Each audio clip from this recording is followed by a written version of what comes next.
commencions l'Avent, nous continuons notre parcours dans l'Apocalypse de Saint Jean.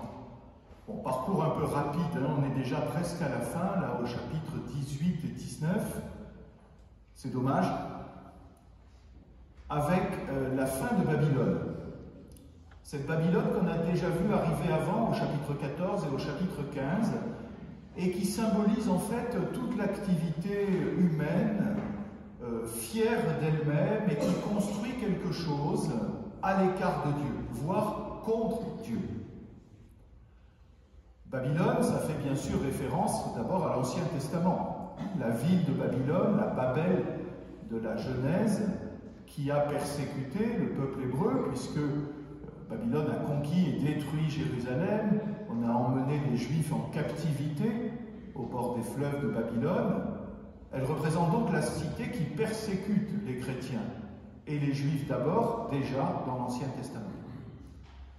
À l'époque où Saint Jean écrit son Apocalypse, Babylone n'existe plus, elle est retournée dans les sables. Mais il y a une autre Babylone, c'est Rome. Rome, donc, la puissance dominatrice de tout le bassin méditerranéen, païenne, la grande ville orgueilleuse, qui persécute les chrétiens aussi, qui les condamne à mort parce qu'ils refusent de sacrifier au Dieu de la ville et ils refusent de faire comme tout le monde. Et donc, la nouvelle Babylone dont on annonce la ruine, c'est Rome. Et puis, si on se projette aujourd'hui, hein, à notre époque, au XXIe siècle, des Babylones, il y en a d'autres. Toutes ces villes humaines, toutes ces civilisations humaines, très fières d'elles-mêmes, très actives, très industrieuses, avec de belles réalisations, certainement, économiques, culturelles, tout ce qu'on veut. Oui, mais où Dieu est absent. Ou bien alors, on est même carrément contre Dieu. Les Babylones d'aujourd'hui, qu'est-ce que c'est? Ça peut être Paris, ça peut être New York, ça peut être Londres, ce que vous voulez.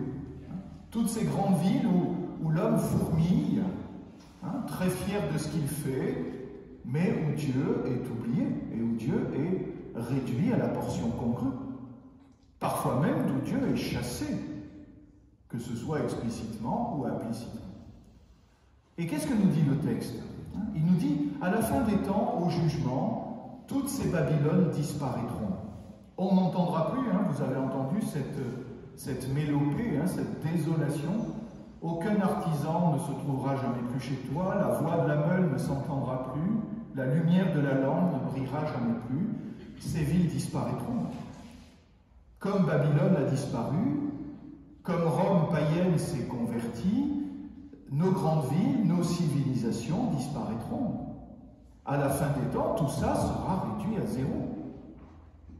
Et la question qui nous est posée, évidemment, à travers ce texte-là, c'est pas pour nous inciter à nous réjouir de la ruine de ces villes, mais c'est pour nous demander à nous, pourquoi construis-tu?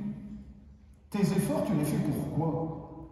Est-ce que tu les fais dans une optique terrestre, pour faire grandir tes villes, hein, pour pousser toujours plus haut ton PIB ou tes gratte-ciel?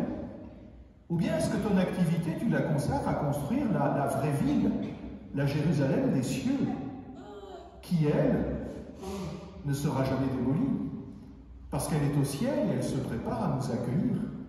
Nous sommes citoyens non pas de Babylone sur la terre, nous sommes citoyens de la Jérusalem céleste. Il y a un chant qui le dit, notre cité se trouve dans les cieux. Eh bien, voyez, quand on lit ce texte, c'est vraiment de cela que nous prenons conscience. Évidemment, nous sommes sur terre et il faut remplir notre rôle. Nous avons tous un métier, un ministère, un rôle à jouer, et il faut le faire bien. Mais est-ce que nous construisons pour la terre ou bien est-ce que nous construisons pour le ciel? Pour ce qui passe et qui sera démoli un jour, qui disparaîtra un jour de toute façon, ou bien ce qui est destiné à durer. Aujourd'hui, voyez, alors que nous arrivons à la fin de l'année liturgique, hein, prenons conscience de notre citoyenneté céleste. Voilà. Ça n'enlève rien à notre citoyenneté d'ici-bas, française. Encore une fois, soyons des citoyens normaux et même consciencieux, mais redisons notre vraie ville, notre vraie appartenance. avance, ce pourquoi nous nous donnons du mal, ce que nous essayons de construire, c'est la Jérusalem céleste. Regardons vers le haut, et ne regardons pas ici-bas, car tout ça disparaîtra.